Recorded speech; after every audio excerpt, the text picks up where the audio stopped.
21절 말씀부터 창세기 29장 21절 말씀. 야곱이 라반에게 이르되 내 기한이 찼으니 내 아내를 내게 주소서. 내가 그에게 들어가겠나이다. 라반이 그곳 사람을 다 모아 잔치하고 저녁에 그 딸 레아를 야곱에게로 데려가매 야곱이 그에게로 들어가니라. 라반이 또 그의 여종 실바를 그의 딸 레아에게 시녀로 주었더라. 야곱이 아침에 보니 레아라.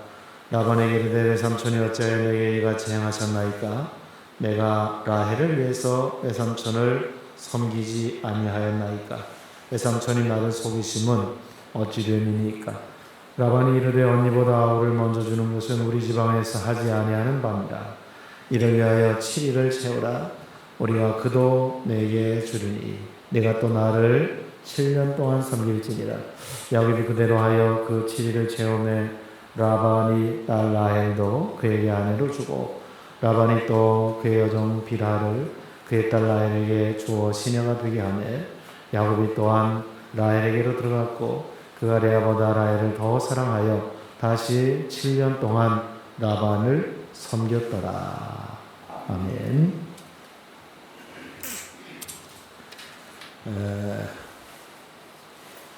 우리가 지난 시간에 야곱의 생애 가운데 중요한 한 지점을 같이 나눴어요. 어느 지점이죠?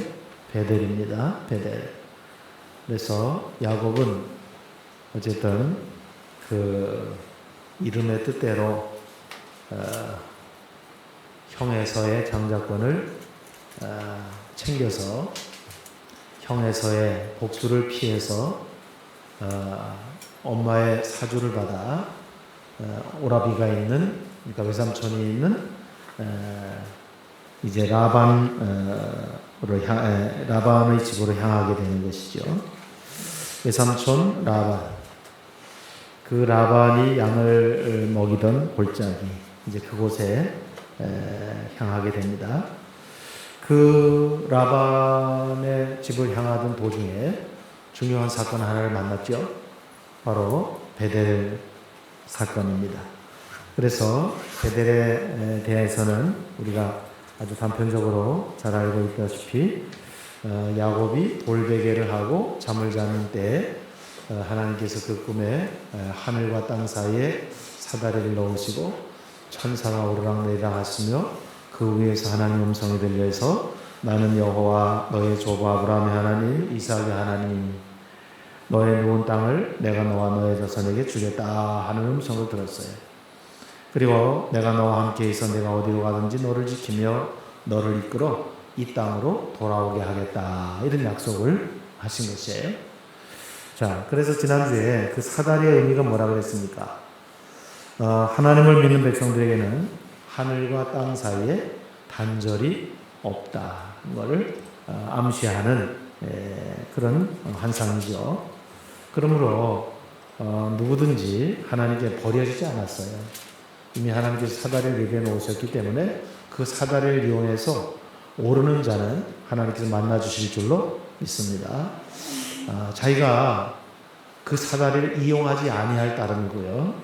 보여주셨는데도 무시했을 따름이지 그 사다리의 수혜를 받지 못하는 사람은 없다라고 하는 것이 구약에 나타난 복음입니다.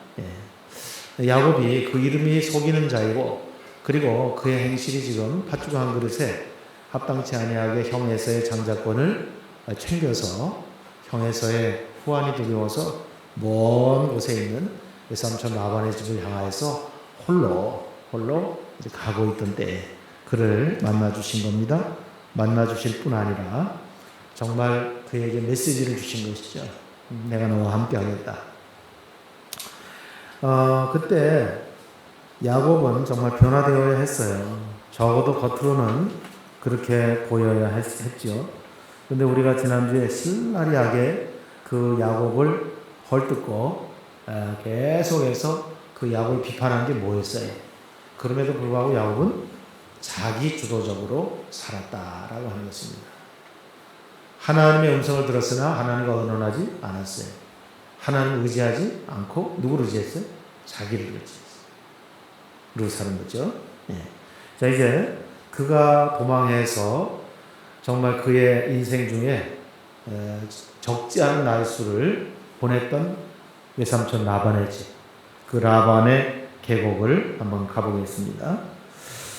야곱의 전공은 이름에서도 속이는 자 사기꾼이었듯이 야곱의 전공 과목은 뭐였냐면 사기였습니다. 사기.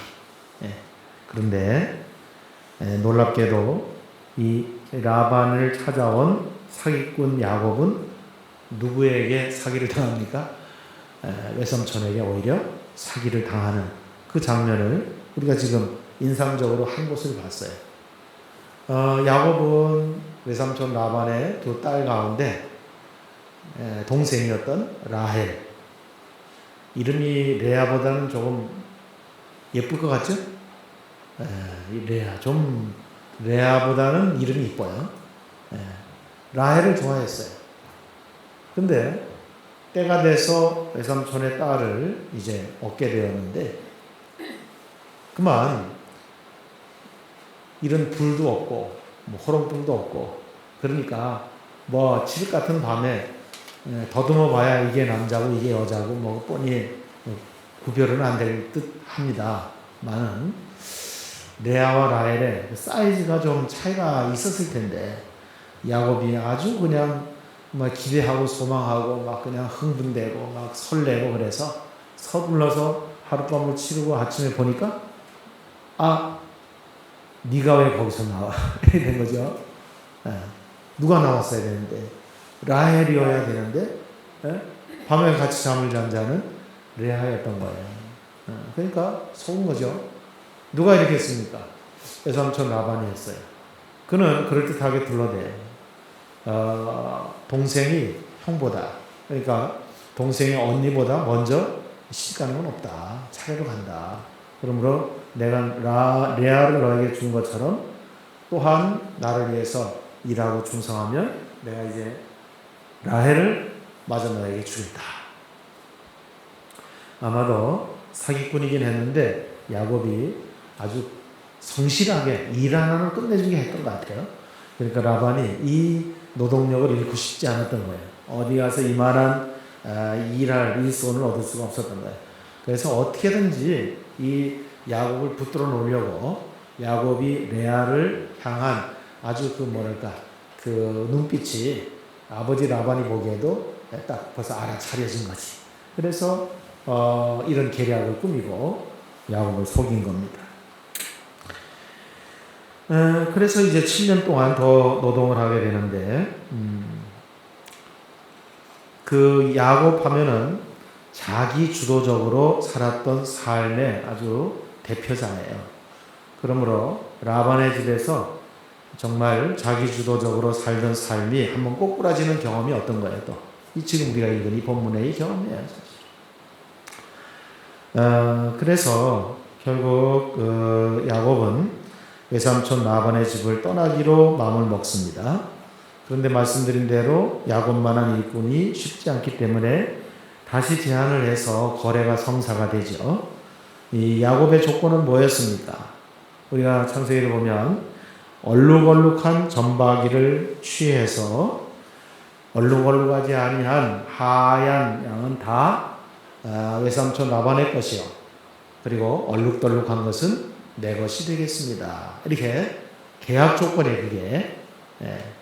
그랬더니 라반이 아들들을 시켜가지고 이왕의 얼룩덜룩한 양들은 사흘길을 떼어놓도록 다 골라가지고 한쪽으로 모아놨어요. 그러니까 또 당한 거예요. 야곱도 무슨 계획이 있었겠지만, 그러니까 라반이 그 계약을 하면서 뒤로는 아들들을 시켜가지고 얼룩덜룩한 이 양들은 다 모아서 한쪽에 치워놨어요. 쉽게 섞이지 않을 정도로 사흘길을 뛰었다 했어요. 그런데 야곱이 그럼에도 불구하고 반격을 하죠.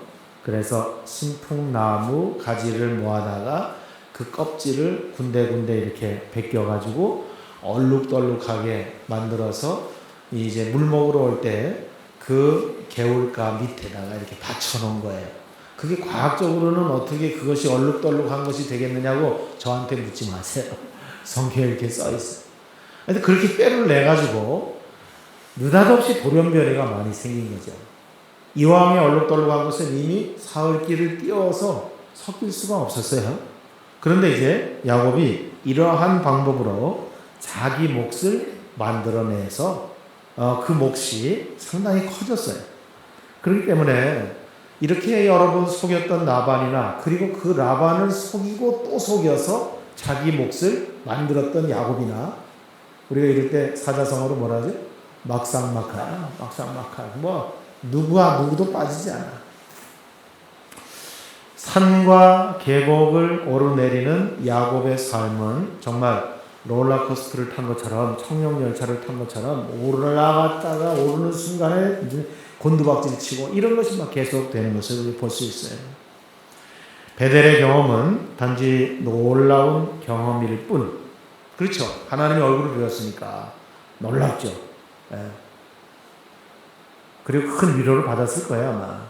엄마 품도 떠났어요. 외삼촌 라반의 집까지는 길이 멀어요. 그리고 정말 이 광야에서 돌베개 베고 그리고 하늘을 이불 삼아 땅을 요 삼아 그리고 누웠던 혈혈단신의 야곱, 그에게 하늘문이 열리고 사다리가 놓여지고 천사가 오르내리고 하나님의 음성이 들렸다라고 한 건 어마어마한 정말 경험이죠. 예, 부인할 수 없는 경험이에요. 근데 놀랍게도 야곱은 자신의 삶의 문제에 대해서는 철저하게 하나님의 인도하심을 구하지 않고 있어요. 이 부분이 우리의 경우와 아주 흡사하다고 볼 수밖에 없어요. 제가 이 야곱 얘기를 줄창 했어요. 한두 번 하는 게 아니에요. 그래도 들을 때마다 새롭고 여러분은 열심히 여러분의 자기의 방법과 자기의 노하우가 자기의 이제까지 살아왔던 그 방식을 전혀 바꾸려고 하지 않는 그런 모습으로 오늘 또 우리가 만나게 됐어요. 이렇게 사실은 하나님을 의지한다는 건요, 어마어마한 영적인 경험을 해도 삶 속에서 하나님을 의지한다는 건 이거는 힘들더라고요.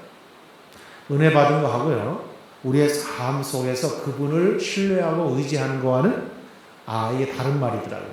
목사가 된다는 거 하고 목사라고 하는 거 하고 그리고 하나님을 의지한다는 것도 이것도 전혀 다른 말이에요. 목사는 하나님을 의지한다. 전혀 그렇지 않아요. 그렇기 때문에 목회를 하는 것도 보면은 자기 방법대로 해요. 자기 방법대로. 잘난 사람은 잘난 맛에 하고 그렇게 해요. 못난 사람은 그러면 하나님 의지할까요?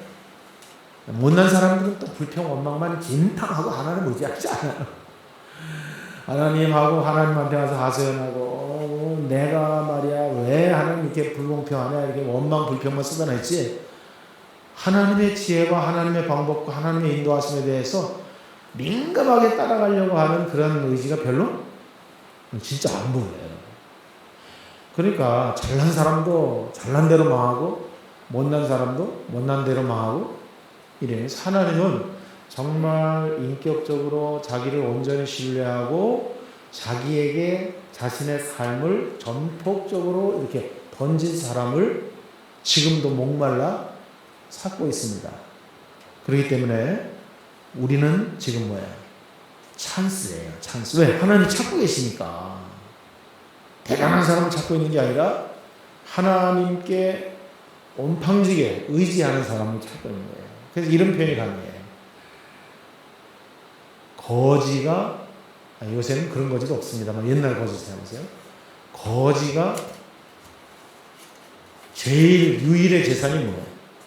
그게 있어야 새끼가 해결되는 게 뭐예요? 깡통. 네. 정말 거지가 깡통이 없으면 손에다 받아 먹겠어요? 어디다 주겠어요? 깡통이라도 있어야 찬밥이라도 받을 수 있어요. 거지 깡통처럼 거지 깡통처럼, 그것이 유일한 재산인 것처럼, 그것이 호구지책인 것처럼, 그렇게 거지가 깡통을 바라보듯이 우리가 누굴 바라봐야 되냐면 하나님을 바라보기를 하나님은 원하시는 것이에요. 그걸 기뻐하시는 거예요. 그 사람을 책임져 주시는 거예요. 근데 하나님 의지하기 너무나 많은 걸 가지고 있어요. 하나님 의지하기 내가 너무 똑똑해. 그러면 문제가 있어요. 자, 여러분, 저도 여러분도 베델의 경험 같은 거 한번 해보기를 원해요. 그죠? 얼마나 황홀하겠어요. 그런데 경험은 경험일 뿐. 어디서 많이 듣던 소리죠? 개그는 개그일 뿐. 네. 농담은 농담일 뿐. 꽁트는 꽁트일 뿐. 이런 거죠. 정신 차려! 이런 얘기예요. 그러한 경험, 기적, 한상은 한상일 뿐. 삶은 삶이야. 이런 거죠. 아닙니다. 하나님은 우리의 삶을 뭐 해보기를 원하시냐면 경영해 보기를 원하세요. 나보다 나를 더 잘 아세요. 그분이 나를 창조하셨어요. 그분이 나의 약점을 아시고 장점을 아셔요. 그분이 나의 성격과 성향을 아세요. 그분이 나를 잘 경영하실 수 있어요. 그분이 절대로 나 사기당하지 않게 그렇게 인도하시고 나를 움켜주실 수 있어요. 그분께 움켜줘야 된다. 내가 준 손은 줬다가도 뭐야? 언제든 놓을 수 있어요. 근데 내가 준 주님의 손은 별로 능력이 없어요. 주님의 손에 내가 강하게 붙들려야 되는 것이죠. 그것을 이 야곱을 통해서 배워야 돼요. 자, 라반의 속임수가 있었죠. 그런데 조카 야곱의 헌신적인 노동으로 라반이 충분히 부자가 되었어요. 그러니 야곱의 몫이 있어요. 조카의 몫이 있는 거예요. 그러니까 이렇게 속고 이렇게 당하고 하루 이틀이 아니라 많은 세월 동안 그랬으니 야곱이 이런 신풍나무 가지를 부분 벗겨서 이렇게 돌연변이를 만들어가지고 라반을 복수하기도 하고 자기 몫을 챙기는 것은 이상할 게 없지 않냐. 라반도 막상 막한데 둘 다 피장파장인데 쉽잖아요. 근데 중요한 건 뭐냐면 베델의 경험이 있는, 베델에서 하나님을 만난 경험이 있는 사람은 세상적인 방식으로 그렇게 자기 꾀와 자기 방법으로 돌연변이를 생산해서 자기 몫을 챙기는 것은 하나님의 사람이 할 일이 아니라는 거예요. 거기서 아직 야곱이 변화되지 않은 거예요. 자, 외삼촌 라반이 거듭거듭 자기를 속이고 자기를 정말 억울하게 할 때 야곱이 베델에서 만난 하나님 앞에 뭐 해야 돼? 고발장을 내야 돼. 호소해야 돼. 근데 외삼촌, 당신이 날 속였다 이러지? 한번 해보자 이러지? 좋아, 나도 방법이 있어. 내 방법이 얼마나 신통방통한 거 한번 해볼까? 이러면서 또 자기 방법대로 해가지고 외삼촌 라반을 속여서 챙긴 거야. 그러니까 결과적으로 야곱도 복수를 하게 됐는데 라반이 가만히 있겠어요? 죽이려고 드니까 야반도주한 거야. 그러니 그 짐승도 밤에 심하게 보면 어떻게 돼? 죽어. 그러니까 이놈도 살려야지, 도망은 쳐야지. 뭐 야곱이 그 밤에 마음이 어떻게 했어요? 지 마음이 아니지. 요렇게 됐는데도, 요렇게 외통수를 만났는데도 야곱은 아직 하나님과 의논해볼 마음의 준비가 안 됐어요. 자, 여기서 이제 우리가 배워야 돼요. 배워야 됩니다. 자, 다시 말씀드리면, 여러분, 우리가 세상 사람 가운데 하나라고 하면 수단, 방법 가리지 않는 거, 그거 똑똑한 거예요. 근데 우리 하나님 만난 사람들이고, 주님을 말미암아 우리가 하나님의 구원을 받은 사람들이고, 하나님의 백성이라고 하면, 우리는 이미 뭐예요? 야곱처럼 뭐를 경험한 사람, 베델을 경험한 사람이에요. 그러면, 이 억울한 사정과 이 형편에 대해서 세상 방법으로 이렇게 도전하고 쌈질하고 멱살 잡고 하는 것이 아니라 누구한테 와야 됩니까? 하나님 앞에 와야 돼요. 하나님 앞에 고발장을 내고 하나님 처분대로 하시옵소서. 참으라 하면 참겠습니다. 하나님께서 나의 복수가 되어주옵소서. 나는 이제 칼자루를 놓았습니다. 하나님께서 나의 인생에 칼자루를 쥐고 계십니다. 이렇게 하고 그분이 참으라 하면 억울함도 참는 거야. 그분이 이렇게 하라 그러면 방법을 제시해 준 대로 하는 거고요. 나는 죽든지 살든지 망하든지 이기든지 뭐 이익이 생기든지 손해를 보든지 하나님께서 하라고 하시는 대로 하겠습니다. 하나님께서 사명하지 않으면 난 꼼짝하지 않겠습니다. 난 여기서 스톱하겠습니다. 이게 이제 기도가 될 때 하나님께서 속히 응답하시는 거죠. 근데 하나님께서 응답하시려고 하는데 벌써 기도해놓고는 자기 마음대로 벌써 하고 있어. 그러면 하나님께서 저 봐라. 기도는 그럼 뭐하러 해? 요식행위야? 그거를 기도로 받아들이지 않는 거죠. 그러니까 뭉쓰고 거룩한 뚝심을 가지고 하나님께 질문을 던졌으면 그분에게 답이 올 때까지 뭐하고 있어야 돼요? 행동하지 말고 기다려야 돼요. 그 기다림의 훈련이 혹 일주일, 보름이 돼도 응답이 없는 게 아니라 지금 뭐하고 있어요? 하나님의 응답을 내가 기다리고 있는 거예요. 근데 대답이 분명해야 돼요. 하나님은 여전히 응답하지 않으셔. 하나님은 늘 그러셨어. 나에게는 꼭 하나님이 이렇게 정말 혹독해. 이런 게 아니라 그분의 응답을 내가 지금 기다리고 있습니다. 그 기다림의 시간이, 인내의 시간이 우리에게 성숙을 가져오고 그분이 우리를 파악할 때 박인숙이라고 하는 권사가 나를 얼마나 신뢰하고 의지하고 지금 기다리고 있는가를 지금 하나님의 인내를 가지고 지금 지켜보고 있는 거야. 그리고 하루 지난 다음에 혹시나 딱 봤는데 태도와 자세가 무너지지 않았어. 그 다음날 혹시나 봤는데 또 역시 태도와 자세가 무너지지 않았어. 우리가 할 수 있는 건 없어요. 그냥 하나님을 바라보고 태도와 자세가 무너지지 않은 채로 기다리면 하나님께서 그걸 제일 기쁘시게 여기시고 저가 나를 인격적으로 이용해 먹는 게 아니라 인격적으로 신뢰하는구나. 나 아니면 답이 없구나. 내가 해결해 줄 수밖에 없고 내가 도와줄 수밖에 없고 내가 인도해 줄 수밖에 없구나. 그렇게 인격적으로 하나님이 응답하실 줄로 믿습니다. 근데 야곱이 너무 바빠. 자, 조금 나가볼까요? 야곱은 사다리를 보았고 천국문에서 내려오는 천사를 보았고 하나님 목소리를 들었습니다. 세상 일을 다루는 하나님의 방법을 알게 되었어요. 야곱이 지금 어디로 도망가는지 왜 도망가는지 다 아시고 그리고 야곱과 이런 약속을 체결하시는 거예요 지금. 나는 내 조부 아브라함의 하나님이다. 내 아비 이삭의 하나님이야. 그리고 너의 하나님이야. 내가 너와 함께 있겠다. 라고 말씀하신 것입니다. 그런데 야곱은 자기의 옛날 방식을 고집했어요. 몸에 잘 맞는 옷처럼 늘 입었던 그 옷처럼 그 방식, 그렇게 사는 방법을 바꾸려고 하지 않고 그걸 고집했던 것입니다. 현대적으로 말하면 이럴 수 있어요. 야곱은 수완가야. 그리고 기업가고 패기만만한 사람이고 상황을 이용할 줄 아는 아주 호기가 없는 그런 사업가, 세상살이에 아주 처세술에 능한 아주 세상살이 원칙에 충실한 그런 사람이야. 좋은 말 다 동원해서 말할 수 있어. 그런데 야곱은 이미 하나님을 만났기 때문에 하나님의 원칙이 있어요. 내가 너와 동행하겠다. 내가 어디에 있든지 너를 지킬 것이다. 이미 하나님이 약속했어요. 동행하시고 지키겠다고 했어요. 그런데도 불구하고 지금 야곱은 라반 앞에서 내 몫을 챙기는데 하나님의 약속이 생각나지 않았어요. 그래서 내 방법과 내 수단으로.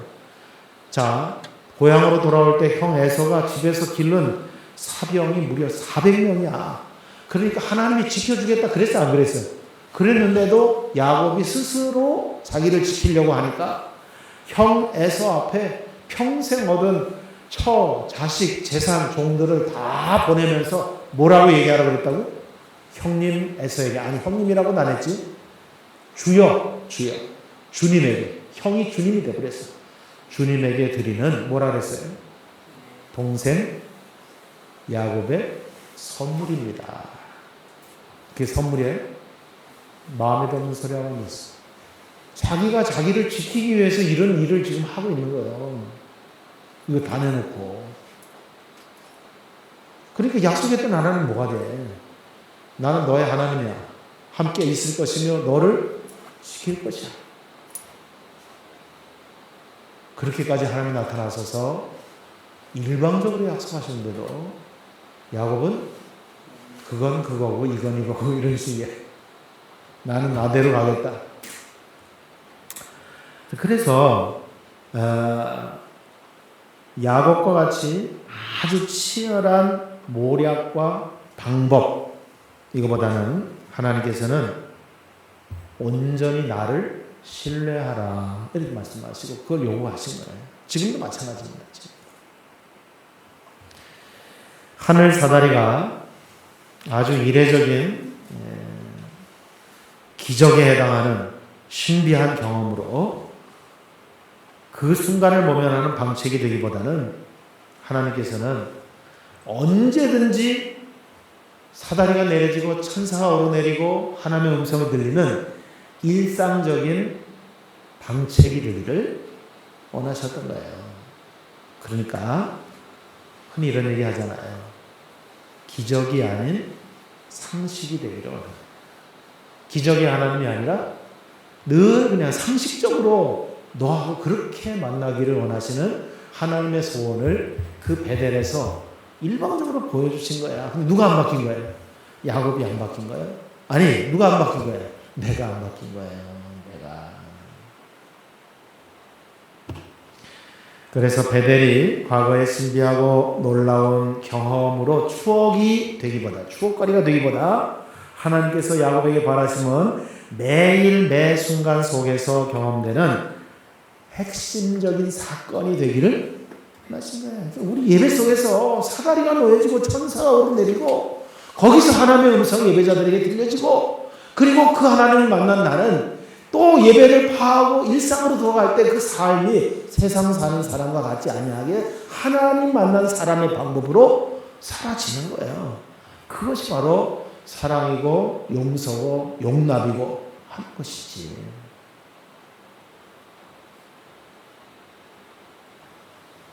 그렇게 되어지지 아니하면 매우 문제가 생기는 것입니다.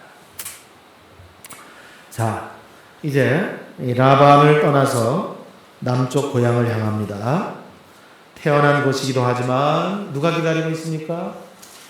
팥죽 한 그릇에 장자권을 내준 형 에서가 기다리고 있는 것이에요. 20여 년 동안 야곱은 돌아갈 고향을 생각했지만 고향을 생각할 때마다 누구 생각이 났을까요? 도둑이 제발 저리는 거죠. 형 에서가 생각이 났고요. 멀리에서 들려오는 정갈로 치면 소식이 형 에서가 만만치 않은 큰 세력을 형성하고 있다. 이런 소식을 들었을 것이에요. 에서의 마지막 인사말은 저주였어요. 그것은 어머니가 듣고 야곱에게 읽어주었어요. 뭐라고요? 내 형 에서가 너를 죽여 그 한을 풀려 하나니. 너는 외삼촌 라반의 집으로 도망하여 내 생명을 보존하라. 말한 것입니다. 공포에 질린 야곱을 보고 계셨던 하나님, 믿음 없음과 연약함을 나무라지 아니하고 놀라운 하나님의 방법으로 저를 만나주시고 격려하시고 안심을 시켰던 것입니다. 창세기 32장 1절 말씀만 우리 보고 오겠습니다. 여러분의 성경책을 펴시고 창세기 32장으로 가서 1절 말씀만 보죠.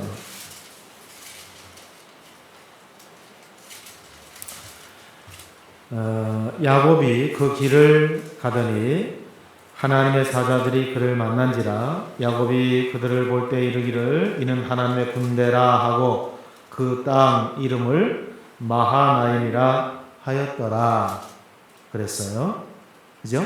마하나임, 하나님의 군대. 야곱은 두려웠어요. 고향을 가는 설렘이 있었지만 한편으로는 두려웠어요. 형 에서 때문에. 근데 그 도상에서 또 나타난 하나님이 어떤 모습에 이번에는 하나님의 군대가 나타난 거야. 이 말은 뭐예요? 야곱에 관한 하나님의 약속이 뭐죠? 내가 너와 함께 있게 하고 너를 지키겠다고 한 거죠. 그러니까 선지자 엘리사가 도단성에 있었어요. 그의 종은 게하시였어요. 그런데 아람의 군대가 이 도단성을 빼곡하게 포위를 했어요. 군대 숫자가 얼마나 많았는지 몰라요. 엘리사의 종 게하시가 그 군대를 보고 이제 죽었구나 하고 사시나무 떨듯이 덜덜덜덜 떨었어요. 그때 선지자 엘리사가 게하시의 머리에 손을 얹고 안수기도 했습니다. 게하시가 기도가 끝난 후에 영안이 열려서 보니까 그 도단성 하늘 위에 하늘의 불말과 불병거가 셀 수 없이 빼곡하게 가득했어요. 떨었겠어요? 안 떨었겠어요? 안 떨었죠. 그거를 보지 못했을 때는 누구만 보였어요? 아람 군대의 위용만 보였어요. 근데 영안이 열리고 나니까 하나님의 군대가 더 많았어요. 떨 이유가 없었어요. 여러분 지금 이 야곱이 보여요 안 보여요? 때마다 일마다 앞서서 침투에 들어오시면서 야곱아 난 네 하나님이야. 내가 너와 함께 할게. 너를 지켜줄 거야.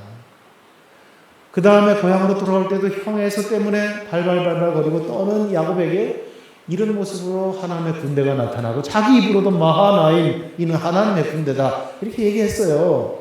그런데도 불구하고 하나님의 메시지를 마음 가운데 접수하지 못했어요. 여러분 이런 일들이 야곱에만 있는 게 아닙니다.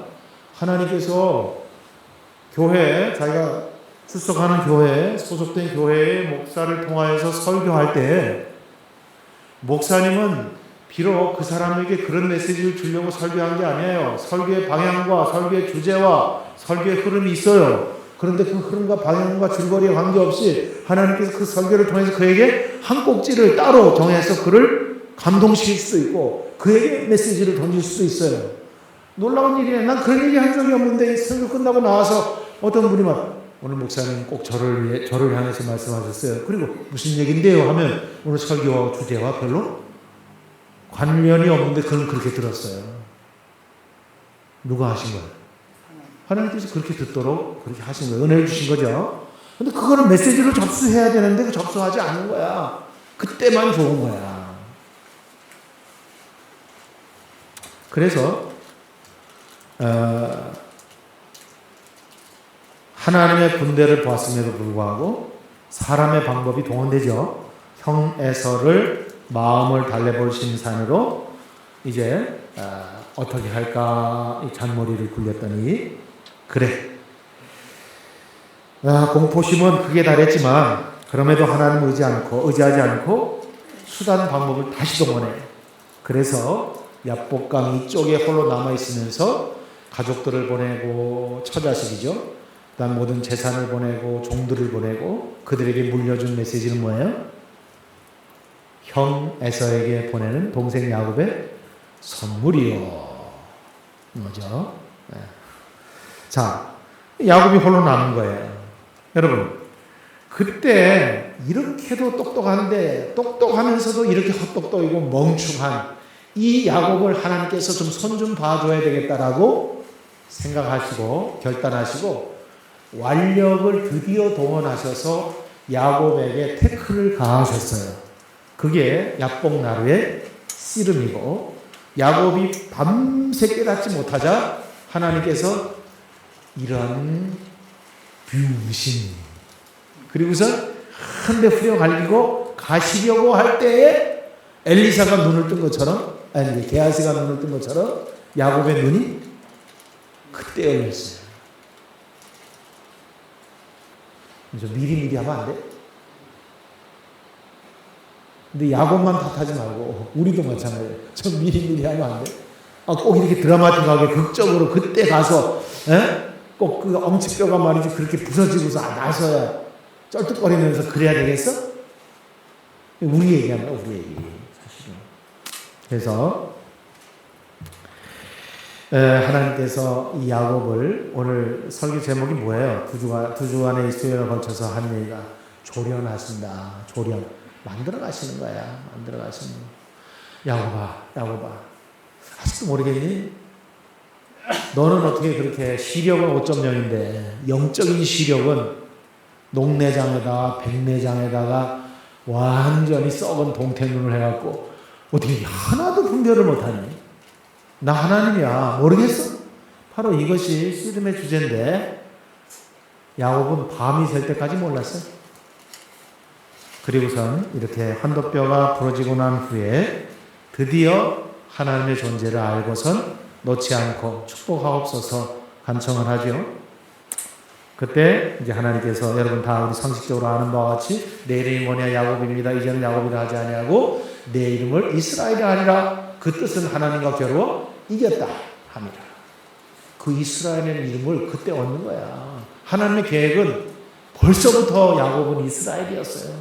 근데 야곱이 지방법대로 치고집대로 자기 주장대로 그냥 세월을 다 까먹은 거야. 그럼 마지막 순간에도 자기 혼자 남았는데도 고집을 버리지 않는 거야. 여러분 자기 주도적인 삶이 얼마큼 위험해요? 이렇게 위험해요. 자기 고집이라고 하는 것이 얼만큼 깐깐해요? 이렇게 깐깐해요. 야곱만이 아니라 우리도 그럴 테니까 우리도. 저도요 정말 30에 우리 교단에서 목사 안수 주거든요. 나 30에 목사 안수 받았거든요. 제일 쌩쌩할 때 목사 안수 받은 거거든요. 그리고 평생 목사했어요. 그런데 내가 만약에 정말 마지막에 목회적으로 내가 잘 건축하고 그리고 이제 여기서 이제 은퇴를 하겠다 생각했던 그 교회에서 어려움이 있었고 물론 내가 때려치고 그리고 이제 나왔지만 나와서는 이제 나오면서 나는 목사 이제 그만두겠다. 죽든지 목사를 그만두든지 뭐 이런 그러한 경험이 있기 전까지는 저도 야곱하고 보니까 똑같았어요. 야곱이 한 번이라도 이러면 안 되는데 이건 옳지 않은데 이러다 큰일 나겠는데 그렇게 생각했을 것 같아요? 아니에요. 항상 야곱은 뭐예요? 자신만만하고 이게 옳은 거야. 에서 형 400명의 군사 물론 겁나지. 그러나 나는 제갈공명이야. 근데 이 방법에 누구든지 나가 떨어져. 그러면서 자기 식구들을 앞에 보내고 조카들을 앞에 보내고 그러니까 에서로 말하면 조카들이지. 안 변하잖아요. 안 변해요. 제가 나를 보니까 저 또한 그랬더라고요. 꼭 그렇게 아픔이 있고 어려움이 있고 그래야 그 다음에 눈치를 채고 그거는 너무 아닌 것 같아요. 좀 미리미리 했으면 좋겠어요.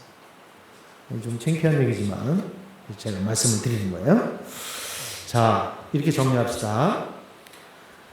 야곱의 생애의 가장 중요한 포인트는 뭐냐면 새벽이 동터오고 얻어맞아가지고 골절로 쩔뚝쩔뚝거리지만 야곱이 그때에서 비로소 하나님을 놓지 아니하고 축복하지 않으면 놓지 않겠으면 그게 제일 잘한 거야.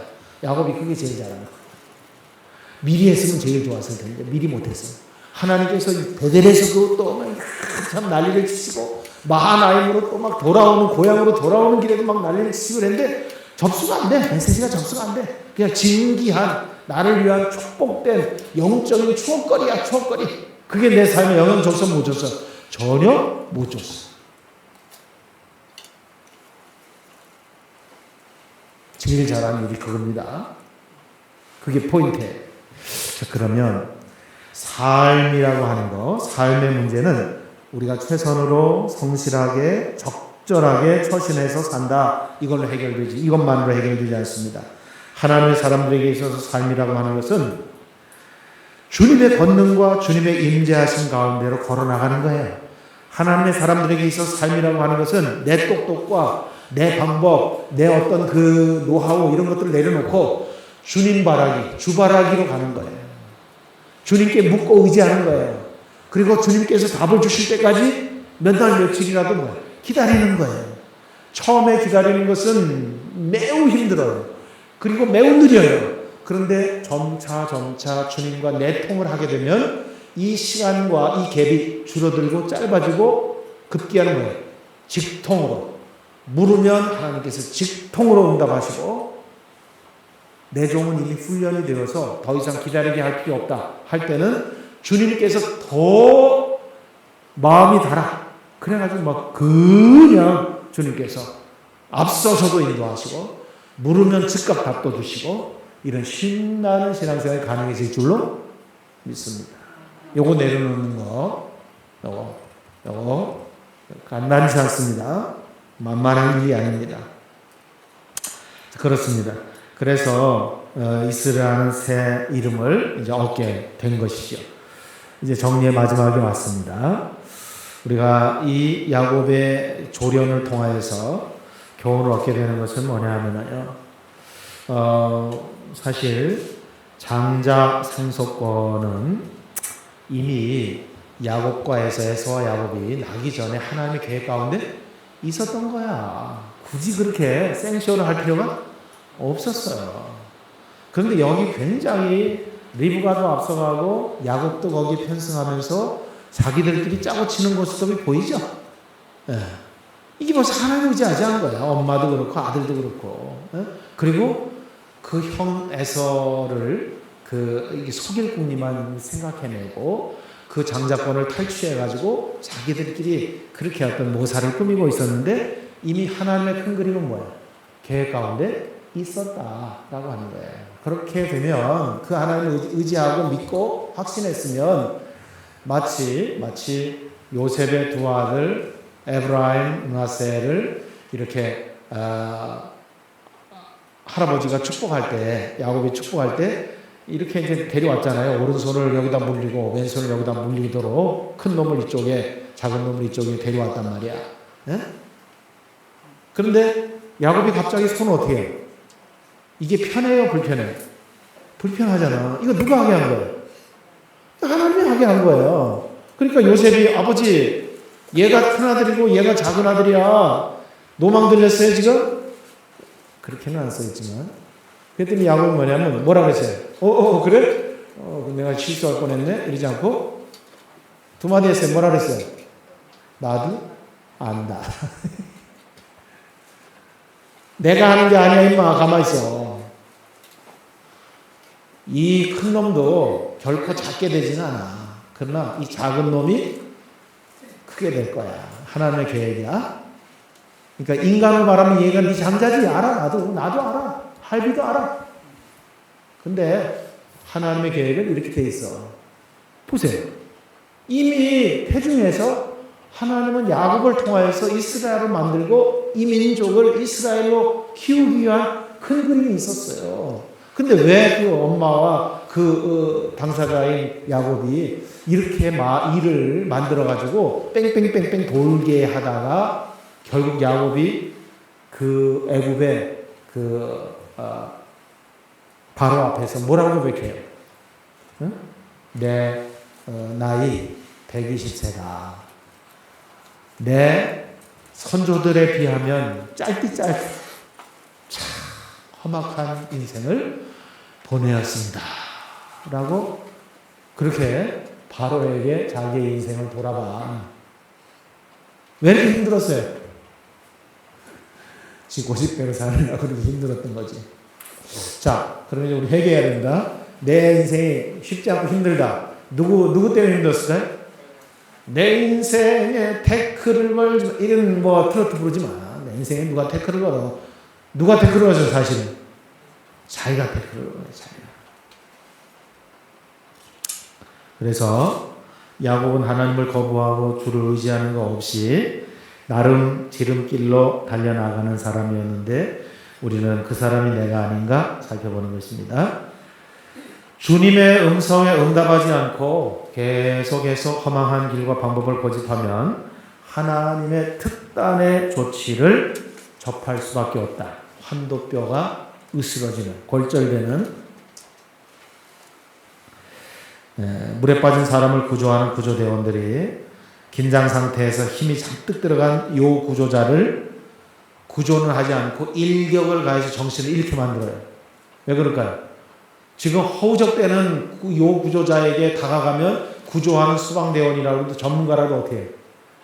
같이 그냥 빠져 죽을 수밖에 없어요. 그래서 한 대 쳐가지고 졸도를 하게 만들든지 힘이 빠질 때까지 기다렸다가 끌고 나오든지, 예.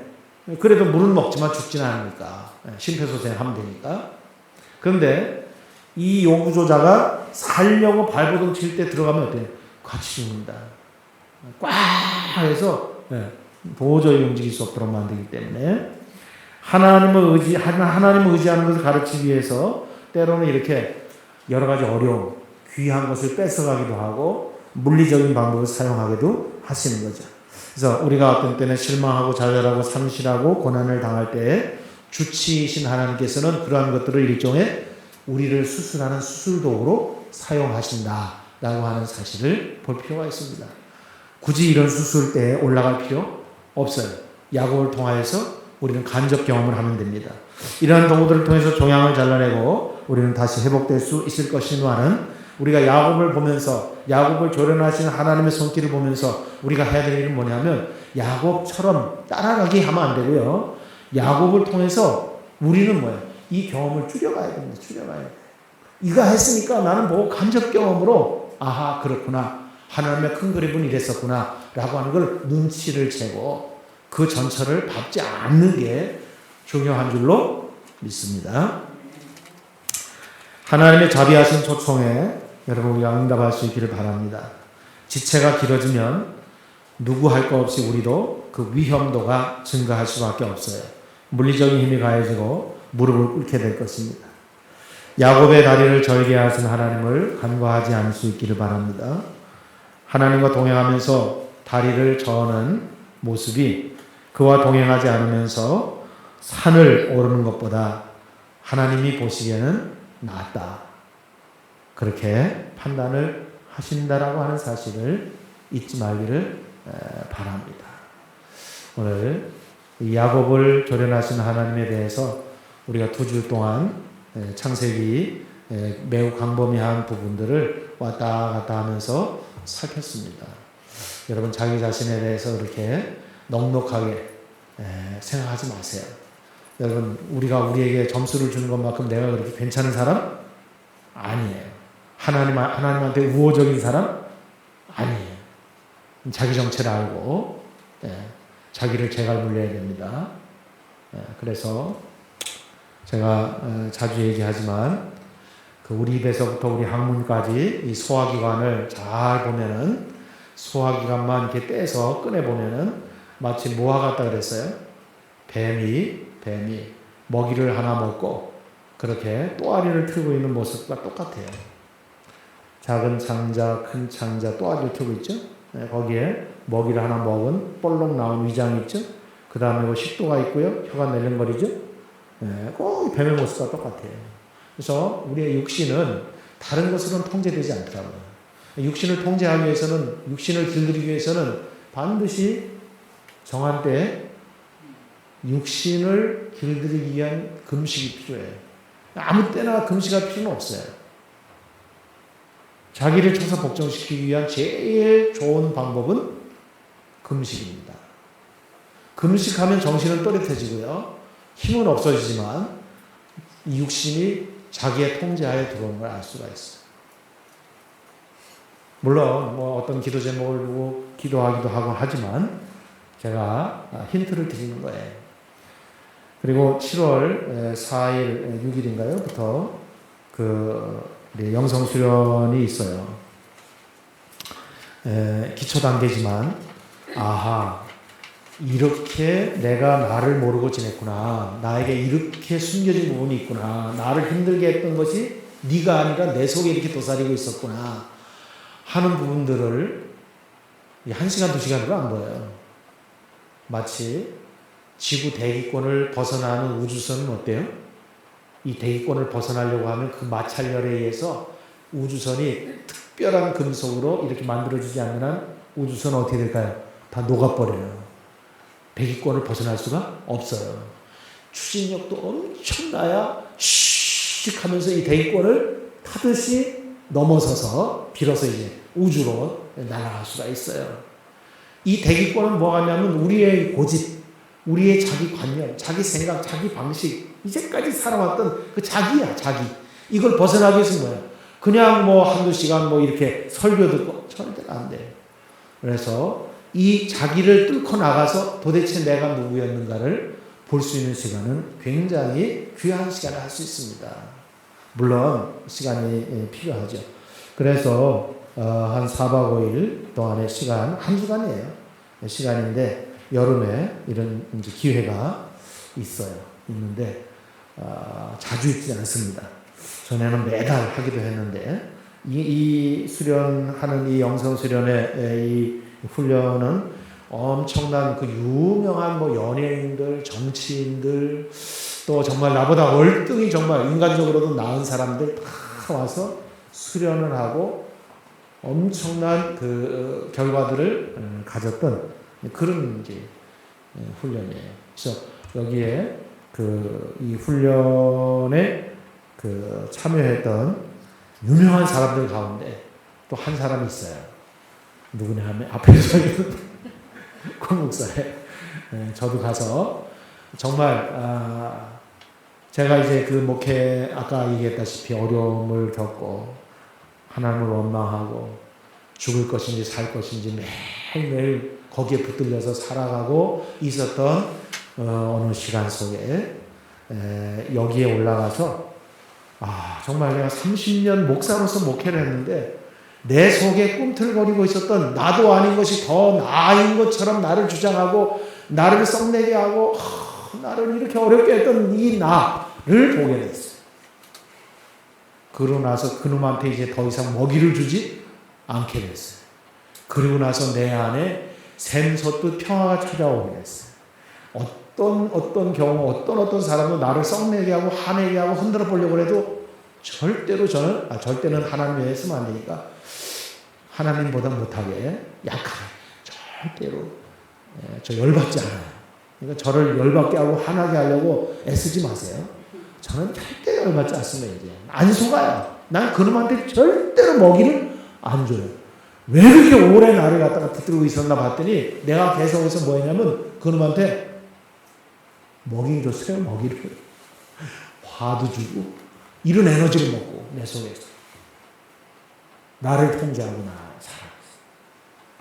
그걸 뽑아보니까 기가 막힌 거지. 저는 여러분 볼 때마다 행복합니다. 그리고 작든 크든 이 시작한 이 교회 다시 목회할 수 있도록 하는 기회를 주신 것에 너무 감사해요. 그래서 정말 표현이 우리 임권사님도 그 손주들 보면 그러겠지만 보면은 정말 막 물고 빨고 그냥 막 너무 이뻐 죽겠어. 내가 근데 표현을 잘 못했어.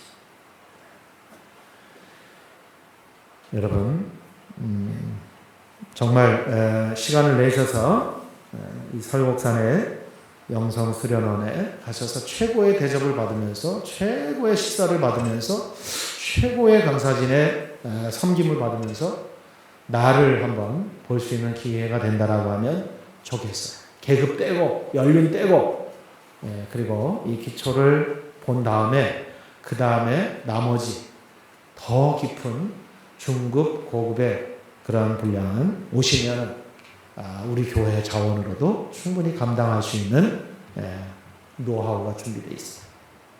걱정하지 마시고.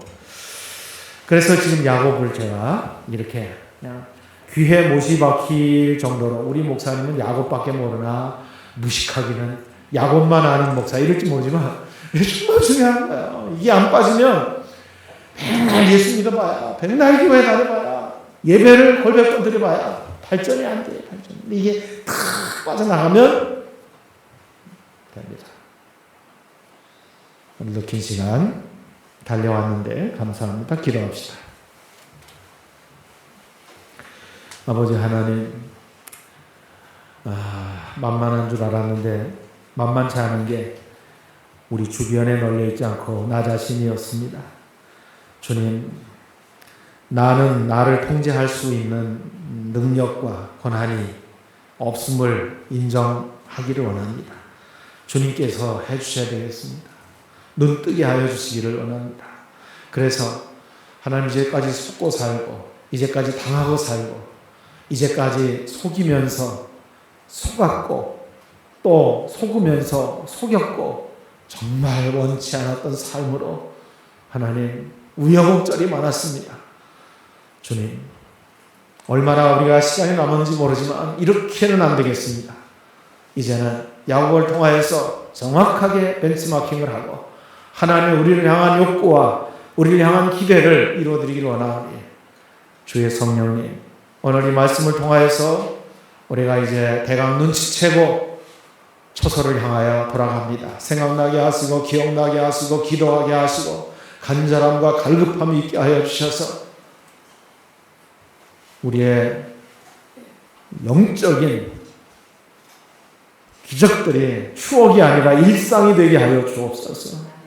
우리의 매일매일의 상식이 되게 하여 주옵소서. 그러므로 눈에서 광채가 빛나게 하시고 세상에 살고 있지만 세상 속에서 하나님의 나라를 사는 세상 사람이 아닌 하나님의 나라 사람이 되게 하여 주옵소서.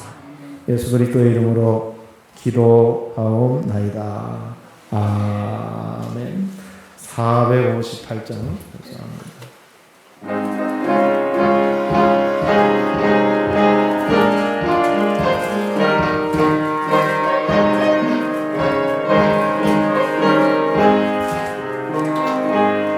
너의 마음에 슬픔이 가득할 때 주가 위로해 주시리라.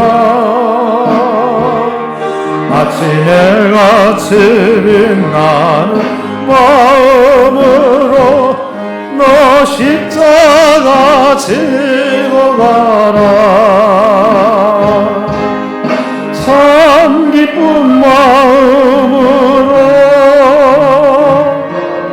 십자가 지고 가라. 내가 기쁘게 십자가 지고 가면 슬픈 마음이 위로받네.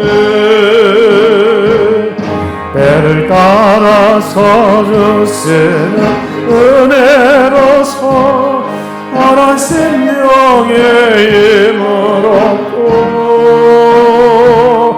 주가 언약한 말씀을 기억하고 너 십자가 지고 가라. 참 기쁜 마음으로 십자가 지고 가라. 내가 기쁘게 십자가 지고 가면 슬픈 마음이 위로받네. 내가 맡은 일 성실히 행할 때에 주님 앞에서 상 받으리.